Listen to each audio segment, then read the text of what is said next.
Hi everyone, my name is Eras and today we have moved in a new lecture and in this lecture we will try to cover some new topic with new ideas and new concepts. Alright, obviously yes.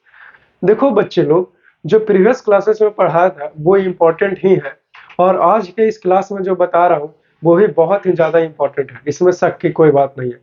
देखो कोई दिक्कत नहीं है, उसको काम करने दो। तो हम आपसे ये बता रहा हूँ कि आखिरकार ये टॉपिक क्या है, राइट? तो टॉपिक को समझने से पहले मैं बहुत सारी चीज़ों के बारे में मैं आपसे जानकारी दूँगा और बहुत सारी चीज़ों के बारे में मैं आपसे बताऊँगा, राइट? देखिए, सबसे पहले जानते हैं कि टॉपिक क्या है, फिर जाके पता चलेगा कि इस टॉपिक को समझाने के लिए आपको क्या-क्या चीज़ों की समझाने की ज़रूरत है, राइट? टॉपिक का नाम है water is sucked up by the xylem vessels, right? देखिए, पानी जो है वो सक्ड अप यानी कि पानी को खींच लिया जाता है किसके द्वारा? तो जाइलम वेसल्स के द्वारा। कहाँ से? तो क्या बोलते हैं उसको, सॉइल से पूरे पत्ते तक, पूरे ब्रांचेस तक, हर एक जगह पहुंच जाता है जाइलम के द्वारा। तो ये संभव कैसे हो पाता है, इन्हीं सारी चीजों के बारे में हम लोग जो है वो जानेंगे और डिस्कस करने वाले हैं। और ये बहुत सारे टॉपिक के बारे में डिस्कस करने वाला है इसी पर्टिकुलर लेक्चर में, राइट? तो मेक श्योर कि आप अच्छे से इसे देखिएगा और अच्छे से हर एक नोट्स को लिखोगे, राइट?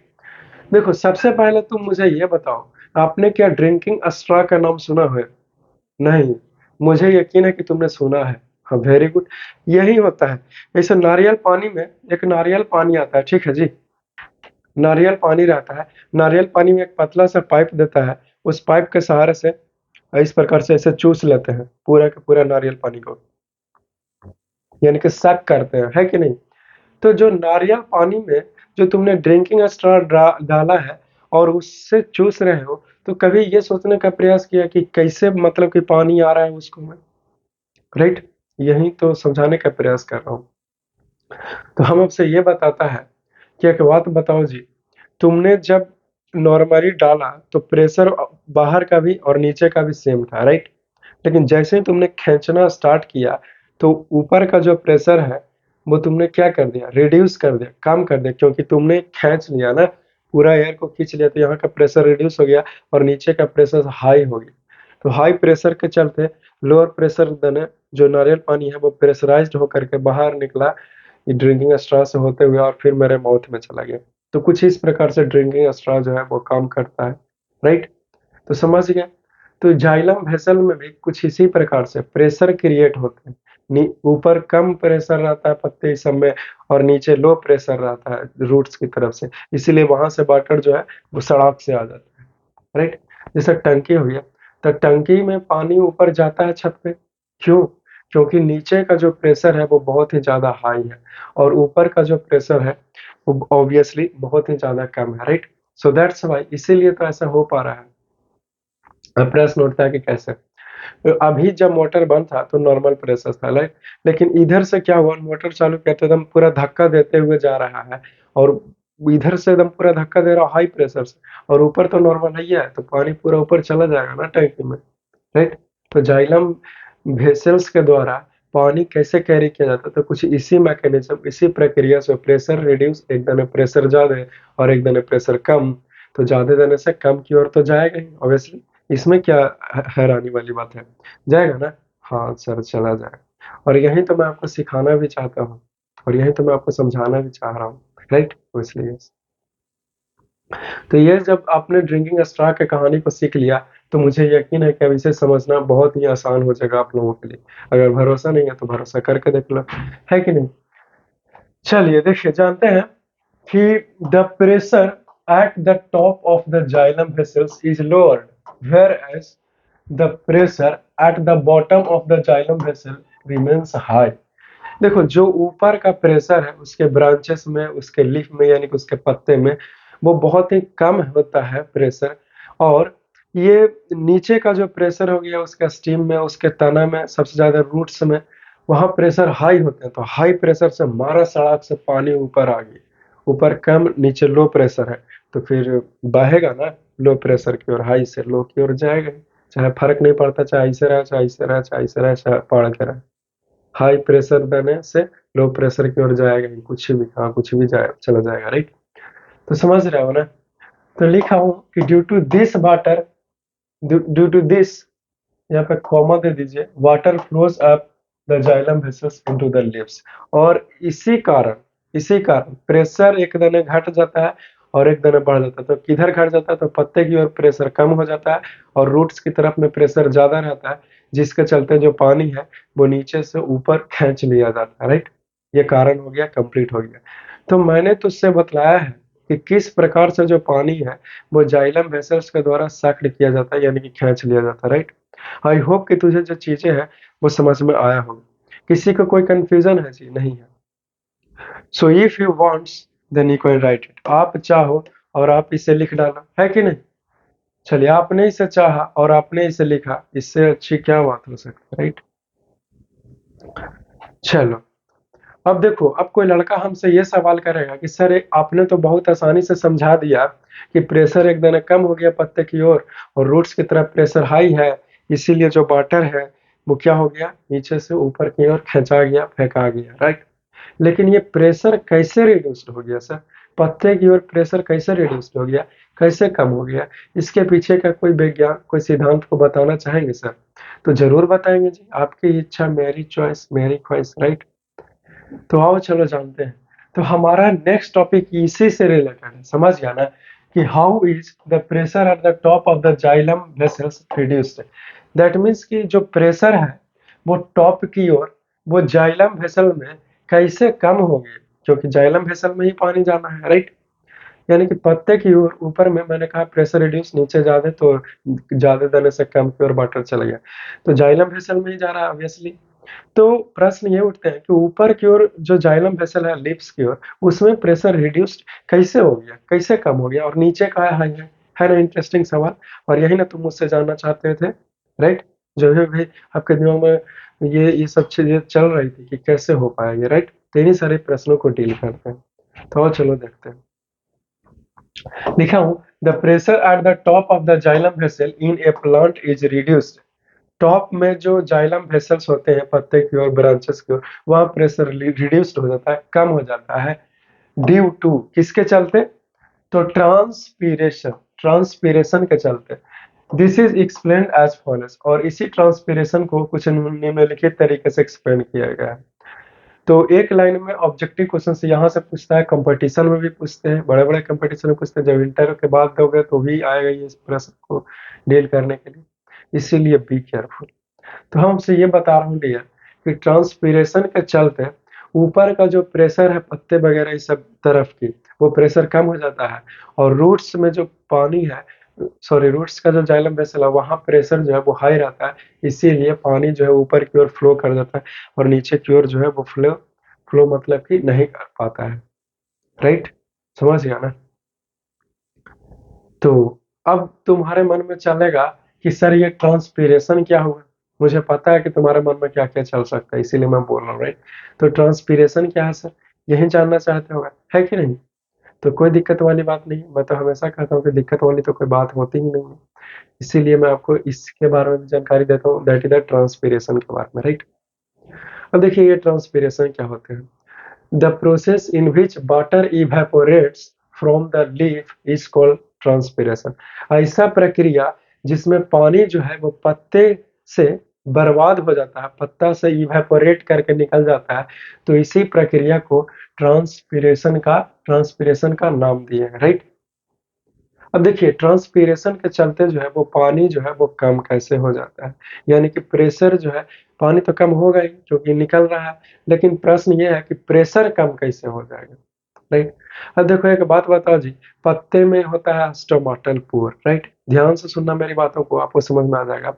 पत्ते में होता है स्टोमाटल पोर। राइट, तो इसी स्टोमाटल पोर के थ्रू जो पानी है वो इवेपोरेट हो जाता है, जिस प्रक्रिया को हमें ट्रांसपीरेशन दिया। राइट, वो होगा ही होगा इवेपोरेशन, क्योंकि जब स्टोमाटल पोर जब ओपन होता है कार्बन डाइऑक्साइड लेने के लिए, तो इसी पोर से उसी समय पानी भी कुछ कुछ वेस्ट हो जाता है, इवेपोरेट हो जाता है सनलाइट के चलते। राइट, इसीलिए जब जरूरत नहीं रहता है कार्बन डाइऑक्साइड को लेना या फिर ऑक्सीजन को लेना, तो ये बंद रहता है स्टोमाटल पोर, ताकि लॉस ऑफ वाटर ना हो सके। राइट, तो लॉस ऑफ वाटर के चलते यानी कि ट्रांसपीरेशन के चलते ये प्रेशर कैसे लो हो गया पत्ते में, इसको समझने का प्रयास करते हैं, है कि नहीं? देखिए, अब पानी जो है वो निकल रहा है। राइट, अब इसी पानी को बार बार निकल रहा है, क्योंकि ये क्या बोलते हैं, मुंह खोला हुआ स्टोमाटल पोर ओपन है कार्बन डाइऑक्साइड लेने के लिए, तो वाटर तो निकलेंगे और इस वाटर को भरपाई करने के लिए फिर से पानी यहाँ पे आना पड़ेगा, राइट। तो बार बार यहाँ पे आएगा, बार बार निकल रहा है, तो प्रेशर यहाँ पे लो हो जाएगा ना जी। नहीं लो हो जाएगा, ऑब्वियसली लो हो जाएगा ना। अब कैसे? फॉर एग्जाम्पल हमने एक बड़ा सा टंकी लिया है, वो टंकी में एक जगह छेद कर दिए हैं, और जैसे जैसे पानी निकलेगा वैसे वैसे प्रेशर लो हो जाएगा ना। हम्म?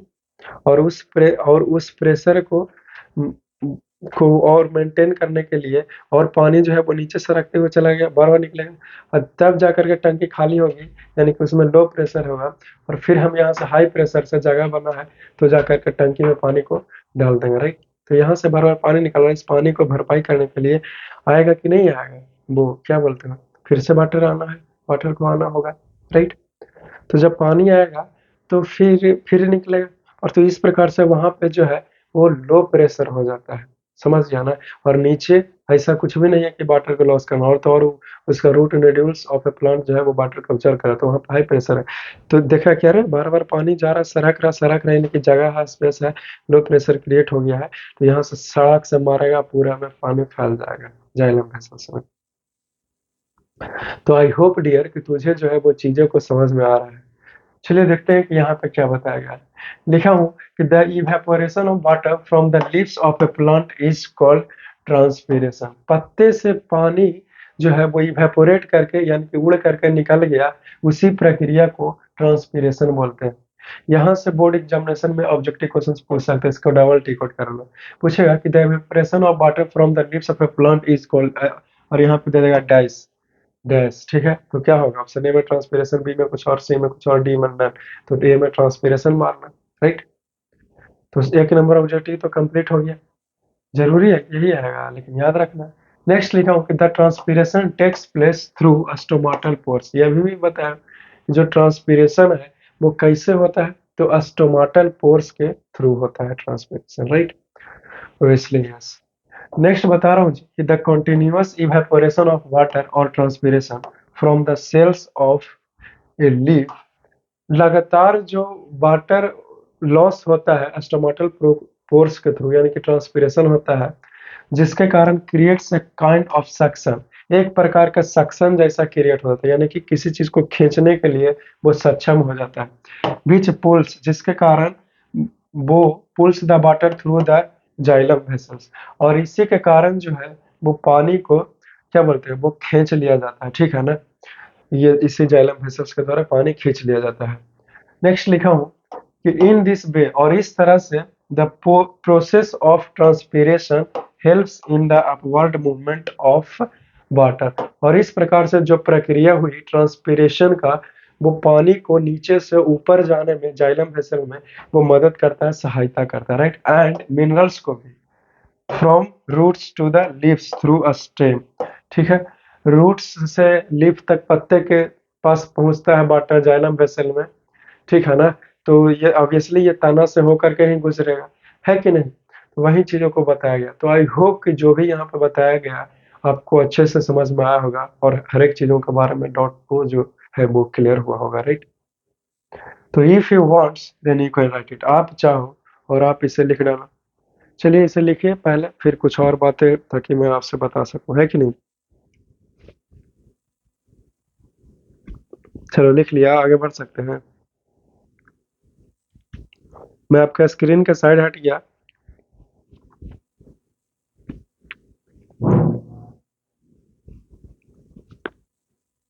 चलो लिखो, लिखो इसे जल्दी से फिर।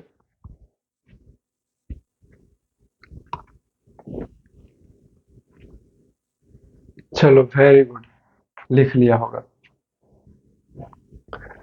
चलिए तो फिर नेक्स्ट पेज में बढ़ते हैं, और क्या करेंगे, है कि नहीं। अब यहाँ पे ध्यान दीजिए, जो ट्रांसपोर्ट सिस्टम इन प्लांट्स था वो हमने खत्म कर दिया। अब हमारा नया टॉपिक आता है, और भी कुछ चीजें हैं जो बचा हुआ है। तो वाटर किस प्रकार से वो गया जाइलम वेसल में खिंचाया, वो तो कंप्लीट कर दिया हमने, राइट। अब एक नया टॉपिक है जिसका नाम है transport of food and other substances, यानी कि फूड का ट्रांसपोर्ट अदर सब्सटेंसेस में क्या हो जाएगा, तो अदर सब्सटेंसेस में हार्मोन्स आ जाएंगे, राइट। तो ये सब जो चीजें है वो अदर सब्सटेंसेस में आ जाएगा। तो अब प्रश्न है कि ट्रांसपोर्ट ऑफ फूड और हार्मोन्स, अदर सब्सटेंसेस का मतलब हुआ हार्मोन्स। तो वही बोल रहा हूँ कि किस प्रकार से भोजन जो है वो पूरे प्लांट्स में वो अवेलेबल हो पाता है और वो चला जाता है, ट्रांसपोर्ट हो पाता है, और हार्मोन्स भी कैसे जाता है। तो इन्हीं सभी चीजों के बारे में मैं आपको जानकारी देता हूँ, राइट। तो देखो, यहाँ पे बता रहा हूँ कि the leaves make food by the process of photosynthesis. देखिए, इसमें तो किसी को शक नहीं होगा कि जो लिव्स है यानी कि जो पत्ते हैं वो फोटोसिंथेसिस करता है, ठीक है ना। Leaves make food by the process of photosynthesis. पत्ता प्लांट का, कोई भी प्लांट हो, उसका जो पत्ते हैं वो भोजन बनाते हैं, तो कौन सा प्रक्रिया से, फोटोसिंथेसिस। और फोटोसिंथेसिस के बारे में तो बच्चा बच्चा जानता है, और आप तो 10th में ही आ गए हो, राइट। आगे बढ़ने से पहले, if you wants then you can write it. आप चाहो और आप इसे लिख डालो आगे बढ़ने से पहले, राइट। चलिए, इसे लिख लिया, बोलो जल्दी। तो आगे बढ़ता हूँ।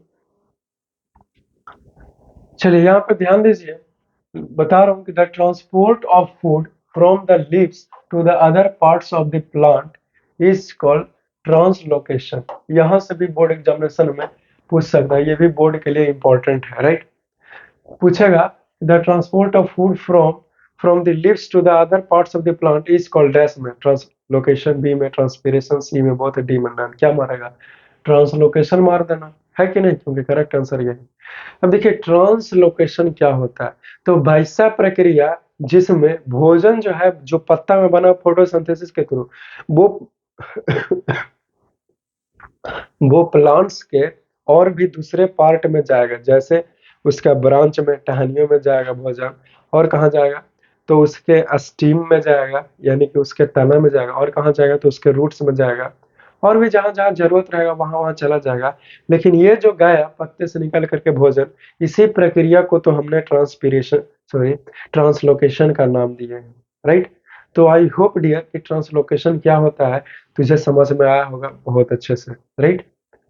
चलिए, नेक्स्ट टॉपिक, नहीं, नेक्स्ट पॉइंट है the movement of food materials and other substances like hormones. जो मूवमेंट होगा किस चीज का, तो फूड मटेरियल्स का। फूड मटेरियल्स क्या, रोटी चावल दाल सब्जी कपड़ा मकान, any how I am just kidding. Food materials का मतलब शुगर, जैसे ग्लूकोज वगैरह ये सब ट्रांसफर होंगे, है कि नहीं, कुछ विटामिन वगैरह सब ट्रांसफर हो सकते हैं, राइट। वही हुआ अदर सब्सटेंसेस में। हार्मोन्स भी हो सकता है, कैसे, तो थ्रू फ्लोएम, फ्लोएम के थ्रू होता है, जो कि depends on the action of living cells called sieve tubes. जो फ्लोएम के थ्रू भोजन जाता है हर एक जगह, वो डिपेंड करता है एक्शन ऑफ लिविंग सेल। एक लिविंग सेल है यानी कि सीव ट्यूब, तो सीव ट्यूब के सहारे फ्लोएम, फ्लोएम के पास है सीव ट्यूब, ठीक है ना, जो क्या करता है, तो फूड को हर एक जगह पहुंचाने का कार्य करता है, राइट। जैसे कैसे होता है डायरेक्टर, तो डायरेक्टर के अंदर भी एक होता है प्रिंसिपल, जो पूरे स्कूल को संभाले हुए होता है, राइट। तो ठीक उसी प्रकार से यहाँ पे भी सीबीटी जो है वो संभालता है इन्हीं सारी चीजों के बारे में बातें करते हुए, जो कि क्या है, लिविंग सेल है। सीबीटी जो है वो लिविंग सेल है, समझिए।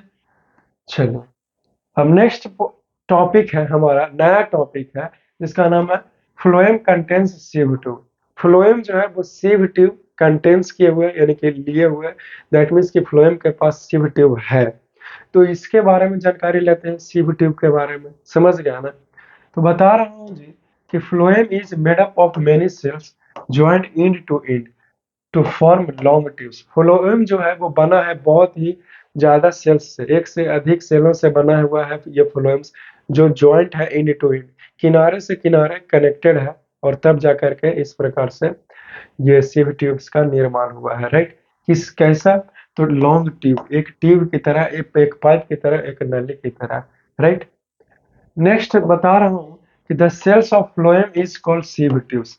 जो फ्लोएम का सेल है उसे ही हम लोग सिव ट्यूब का नाम दिए हैं, राइट। और सिव एलिमेंट्स, सिव ट्यूब कहिए चाहे सिव एलिमेंट्स कहिए, एक ही बात होगा, राइट। समझ गया ना। लेकिन एक बात गौर कीजिए कि जो फ्लोएम का सेल्स है उसको सिव ट्यूब बोले हैं, या फिर उसी को सिव एलिमेंट्स का नाम दिया, right. If you wants you can write it, आप चाहो और आप इसे स्वतंत्र होकर के लिख सकते हो, कोई दिक्कत वाली बात न होगी। Next point, sieve tube which form phloem और लिविंग सेल्स। जो सिव ट्यूब है, जो फ्लोएम का पार्ट है, या फिर जो फ्लोएम का निर्माण हुआ सिव ट्यूब से, वो एक्चुअली में क्या है, तो वो वास्तविक में एक लिविंग सेल है, ठीक है ना, यानी कि जीवित सेल है। विच कंटेन साइटोप्लाज्म, जिसके पास साइटोप्लाज्म भी है बट नो न्यूक्लियस, लेकिन न्यूक्लियस नहीं है। तो यहाँ से ऑब्जेक्टिव क्वेश्चन पूछेगा, बोर्ड में नहीं, लेकिन कंपटीशन में पूछेगा कि जो फ्लोएम के पास सिव ट्यूब है उसके पास साइटोप्लाज्म होते हैं, तो हाँ होते हैं। क्या उसके पास न्यूक्लियस भी होता है, तो नहीं, उसके पास कोई न्यूक्लियस नहीं होता। तो बड़े बड़े एग्जामिनेशन में कहाँ से प्रश्न पूछेगा, इसी क्लास से तो पूछता है, और का क्वेश्चन लाता है मंगल ग्रह पर से, तो समझा करो। Next point, the sieve tube cells do not have lignin in their cell walls. जो सिव ट्यूब होता है, वो सिव ट्यूब के पास लिग्निन नाम का सब्सटेंस नहीं पाया जाता है, नहीं होता है।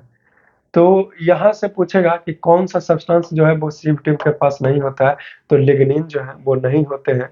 तो इस पॉइंट्स को गौर कीजिए, और यहाँ से भी कंपटीशन में पूछा जाता है, तो इस पॉइंट को डबल टिक जरूर से कर लेना है कंपटीशन के लिए, ठीक है।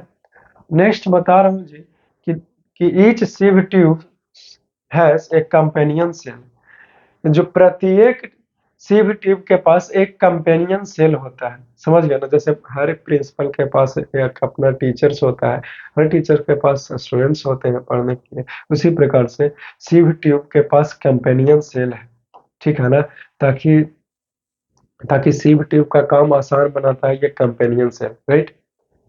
नेक्स्ट लिखा हूं, the companion cell has a nucleus. Companion cell के पास एक न्यूक्लियस है, एंड मेनी अदर ऑर्गेनेलिस, और भी बहुत सारे अदर ऑर्गेनेलिस है इसके पास, राइट। नेक्स्ट देखते हैं, the food is made in mesophyll cells. फूड कहाँ बनता है, तो मीसोफिल सेल्स में बनता है। मीसोफिल सेल क्या है, तो फोटोसिंथेटिक सेल्स है ऑफ ए लीफ। पत्ते का फोटोसिंथेटिक सेल्स है। तो देखिए, पत्ते का फोटोसिंथेटिक सेल्स कहने का मतलब क्या होता है, मतलब ये होता है कि जहां पे भोजन बनता है, राइट।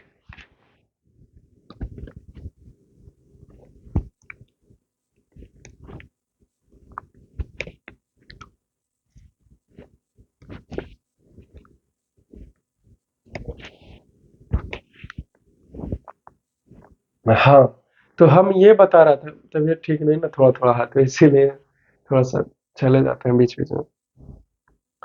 तो हाँ, तो हम आपसे ये बता रहा था कि फोटोसिंथेटिक सेल का मतलब क्या हुआ। वैसा सेल जहाँ पे फोटोसिंथेसिस जो है वो हो पाता है, यानी कि फोटोसिंथेटिक प्रक्रिया जो है वो कंप्लीट होता है, वैसे सेल को फोटोसिंथेटिक सेल कहते हैं। फोटोसिंथेसिस का प्रक्रिया कंप्लीट हो जहाँ पे, वैसे सेल को फोटोसिंथेटिक सेल कहते हैं, और उसको दूसरे नाम से बोलते हैं मीसोफिल सेल।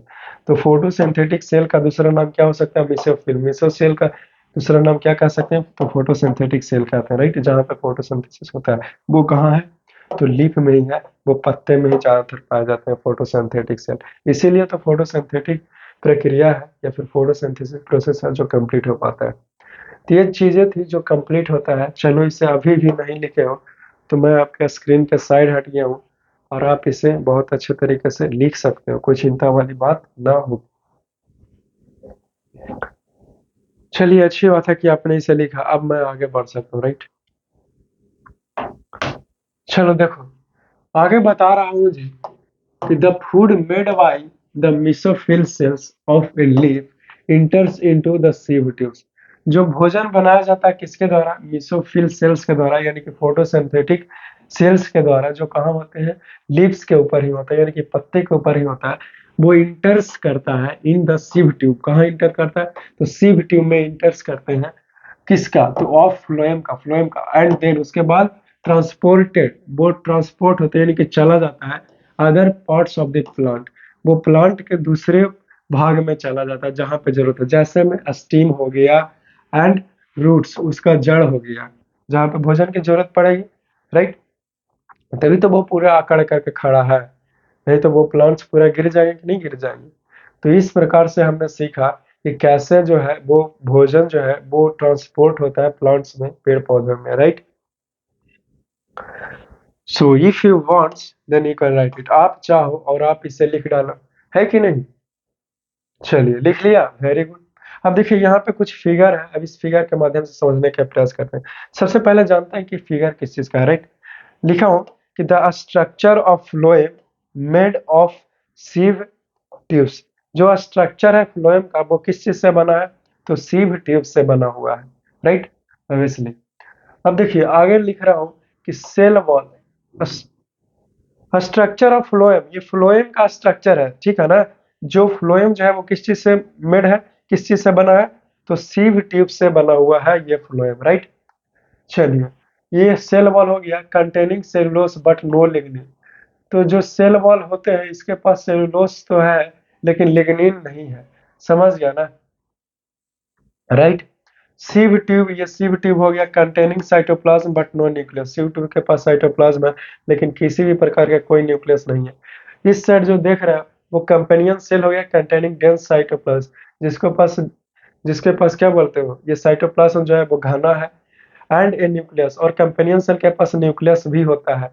तो इस पॉइंट को भी टिक आउट जरूर कर लेना और इस चीज को भी गौर करना, ये भी इंपॉर्टेंट रहा और ये भी इंपॉर्टेंट रहा जो बताया जा रहा है, और ये भी इंपॉर्टेंट रहा, यानी कि यहाँ से भी ऑब्जेक्टिव क्वेश्चन पूछ सकता है कंपटीशन में, यहाँ से भी ऑब्जेक्टिव क्वेश्चन पूछता है कंपटीशन में, और यहाँ से भी ऑब्जेक्टिव क्वेश्चन कंपटीशन में पूछे जा सकते हैं, right. Sieve plate form from end wall, और इसको भी याद रखिए कि सीव प्लेट जो है वो कहाँ से बना है, तो फॉर्म्ड बना है इंड बॉल से, यानी कि सबसे किनारे वाला जो दीवार है उससे बना हुआ है ये सीव प्लेट, राइट, देख सकते हो। तो इस स्ट्रक्चर के बारे में बस इतना ही जानना है। अब इस फिगर को क्या करिए, अब बना लीजिए, आप लोग अपने फेयर कॉपी में बना लेना। और ये फिगर जो है वो सिर्फ दिखाने के लिए है, इस फिगर को नहीं बनाना है, बनाना है आपको इस फिगर को, राइट। तो एक बार जरूर से इसे बना लीजिए अपने फेयर कॉपी में, ताकि कुछ और भी बातें मैं इसी फिगर के बारे में और बोल सकूं, राइट। अब देखिए इस साइड का फिगर है, this is the micrograph of A longitudinal section through phloem, right. ये एक माइक्रोग्राफ है, माइक्रोस्कोप से लिया गया पिक्चर्स को ही माइक्रोग्राफ कहते हैं, एक दिन बताया था मैंने, राइट, ठीक है ना। लॉन्गिट्यूडनल सेक्शन है, लंबे जैसा सेक्शन है किसका, फ्लोएम का, टिश्यूज का है, ऑफ ए प्लांट, किसी भी प्लांट का है, made up of sieve tube, जो कि सीव ट्यूब से बना हुआ है, right, along with their companion cell, जिसके पास companion cells भी हैं।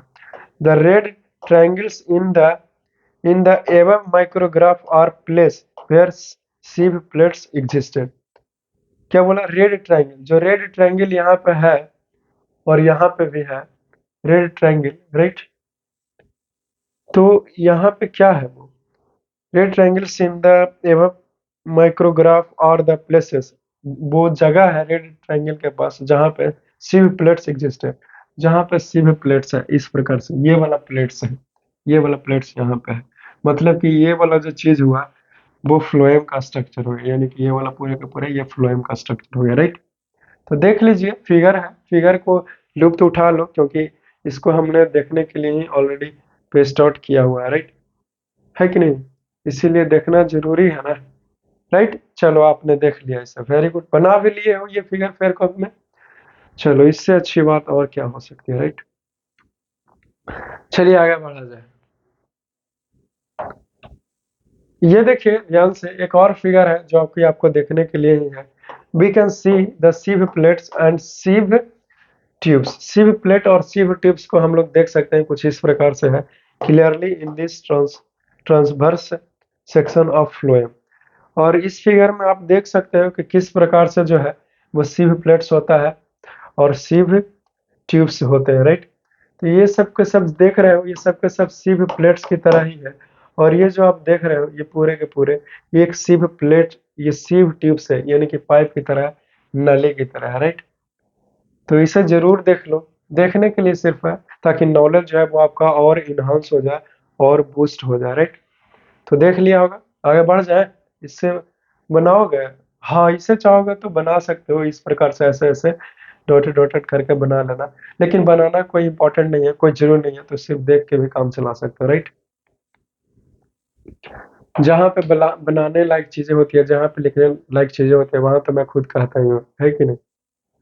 देखिए एक नेक्स्ट टॉपिक है, नया टॉपिक है, that is the transport of food and other substances. फिर से मैं बता रहा हूँ कि भोजन का जो है वो ट्रांसपोर्ट होता है, और भी बहुत सारे चीजों का ट्रांसपोर्ट होता है, ठीक है। तो उसके बारे में जानकारी लेते हैं कुछ कुछ, और जो कि इम्पोर्टेंट है, ये भी पॉइंट इम्पोर्टेंट है, कंपटीशन में पूछेगा, ये भी इम्पोर्टेंट है, कंपटीशन में पूछेगा, बोर्ड एग्जामिनेशन में नहीं पूछेगा। लिखा हूँ कि ट्रांसपोर्ट ऑफ फूड मटेरियल्स, ठीक है, जो फूड मटेरियल्स है उसका जो ट्रांसपोर्ट है, और अदर न्यूट्रिएंट्स और दूसरे कोई न्यूट्रिएंट्स और हार्मोन्स है, इज कॉल्ड ट्रांसलोकेशन। उसे ही हम लोग ट्रांसलोकेशन का नाम दिया है, राइट। यहाँ से पूछ सकता है, राइट। एक पॉइंट लिखा हूँ जी कि द एरिया विच ये तो बता दिया ना ट्रांसलोकेशन क्या होता है। फिर से रिपीट करता हूँ कि जो भोजन बनता है पत्ते में, तो उस भोजन को ट्रांसफर होता है दूसरे पार्ट्स में, प्लांट्स में, जैसा स्टीम हो गया, रूट्स हो गया, तो वहां जाता है। तो इसी प्रक्रिया को ट्रांसलोकेशन का नाम दिया, और कुछ खास नहीं है translocation, right. Next point, that is the area which provides solutes for translocation is called source. वैसा जगह जो प्रोवाइड करता हो, ट्रांसलोकेशन को प्रदान करता हो, तो वैसे जगह को हमने सोर्स का नाम दिया। The area which provides the solutes for translocation, वैसा जगह जो भोजन को जो है उसके पास है, तो वो भोजन देता है, उस जगह से भोजन निकलता है, किस लिए, ट्रांसलोकेशन के लिए, यानी कि भोजन को ट्रांसफर होने के लिए प्लांट्स के अलग अलग हिस्से में। तो इसी जगह को हमने सोर्स का नाम दिया, राइट। तो सोर्स क्या होता है, हर एक कोई समझ गया ना। चलिए अच्छी बात है।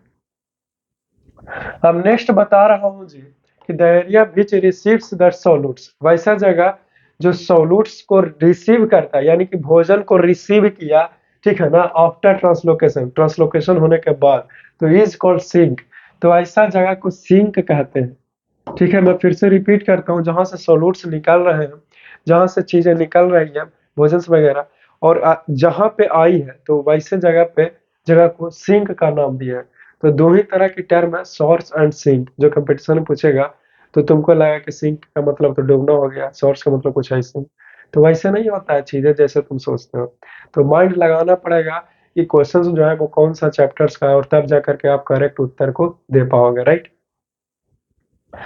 चलिए, if you wants then you can write it, आप चाहो और आप इसे लिख डालो, है कि नहीं। चलिए, आपने इसे लिख लिया, लिख लिया, आगे बढ़ जाए। चलो वेरी गुड। नेक्स्ट है mechanism of transport of food in A plant. Plant में यानी कि पेड़ पौधों में क्या मैकेनिज्म है, किस प्रकार से फूड जो है वो ट्रांसपोर्ट होता है, इस मैकेनिज्म को डिटेल में समझने का प्रयास किया जाए, और समझते हैं हम लोग, है कि नहीं। तो चलिए मैकेनिज्म की ओर चर्चा करते हैं। लिखा हूं, the movement of food in phloem.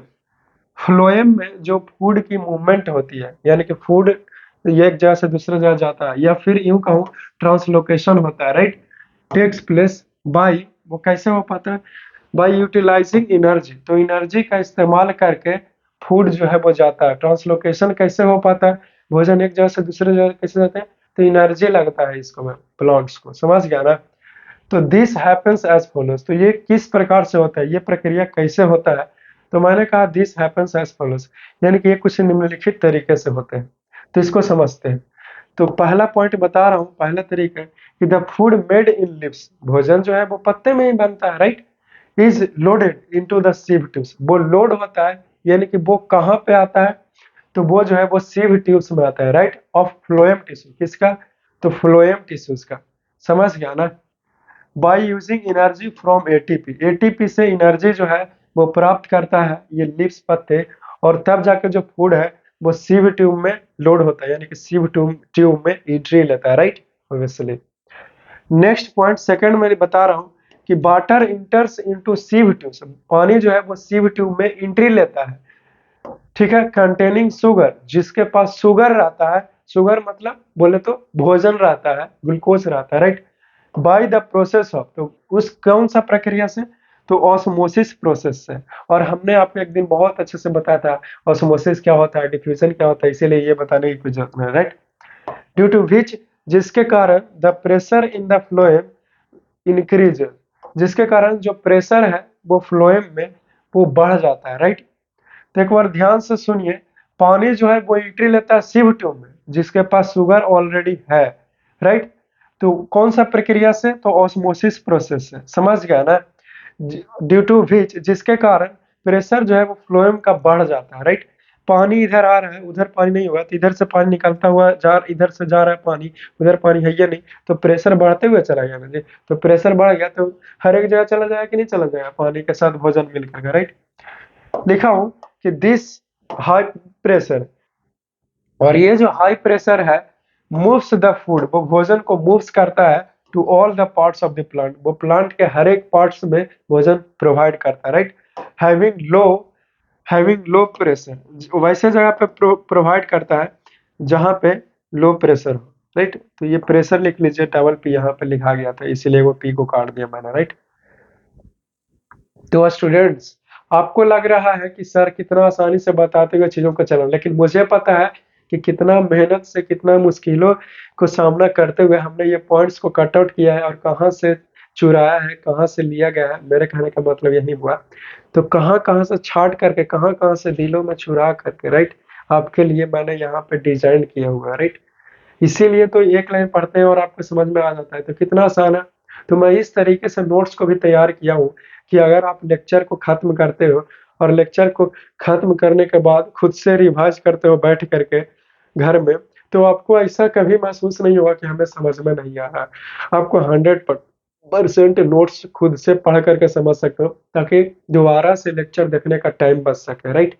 जो भी करता हूँ आपके लिए ही करता हूँ, इतना मेहनत, राइट। तो आपको भी एक कर्तव्य है कि आप भी यहाँ से नोट्स को बनाएं और बहुत अच्छे से अपने कॉपी में जरूर लिखना, राइट। तभी तो मेरा मेहनत सफल हो। चलिए, if you wants then you can write it, आप चाहो और आप इसे लिख डालो, है कि नहीं। लिख लीजिए, एक बार देख लो कुछ भी छूट ना जाए, हर एक पॉइंट्स, जैसे कि मैं आपका स्क्रीन से साइड हट गया हूँ, राइट। चलो जी, लिख लिया, वेरी गुड, आगे बढ़ते हैं। आगे एक टॉपिक है, नया टॉपिक है, ठीक है ना, दैट इज द ट्रांसपीरेशन। ये ट्रांसपीरेशन टॉपिक को नेक्स्ट क्लास में डील करेंगे, ठीक है। आज की इस क्लास में मैं यहीं तक लगी आपको छोड़ता हूँ, ठीक है ना। See you soon in the next class. फिर से मुलाकातों करूंगा मैं नेक्स्ट क्लास में, क्योंकि मैं मुलाकातें करने में एक्सपर्ट हूँ, right. Any how I am just cutting, में मजाक कर रहा हूँ, राइट। तो बस मैं इतना ही चाहता हूँ कि अच्छे से पढ़िए, मन लगा करके पढ़िए, राइट। मन ना लगे तो कभी कभी दोस्तों के बीच में बोल लीजिए, हंस लीजिए, घूम लीजिए, राइट। बहुत सारी चीज है जो आप कर सकते हो, है कि नहीं। ऐसा थोड़ी है कि सब घंटा पढ़ते ही रहना है, कभी कभी इंटरटेनमेंट भी होना चाहिए। नहीं तो आपका जो चिड़चिड़ापन है, आपका जो फ्रस्ट्रेशन है, वो और बढ़ जाएगा, ज्यादा पढ़ाई का लोड दोगे अपने ऊपर, तो राइट। तो क्या ही कहना, आप फिर से मुलाकातें करूंगा, see you soon in the next next class, and for that moment you should must wait. फिर से देखूंगा आपको बट नेक्स्ट क्लास में, लेकिन उसके लिए आपको जो है वो इंतजार करना पड़ेगा, ठीक है ना। सो enjoy your day, have a nice day, okay, thanks, have a good day, right. So love you all, see you soon, see you soon, love you all, take care.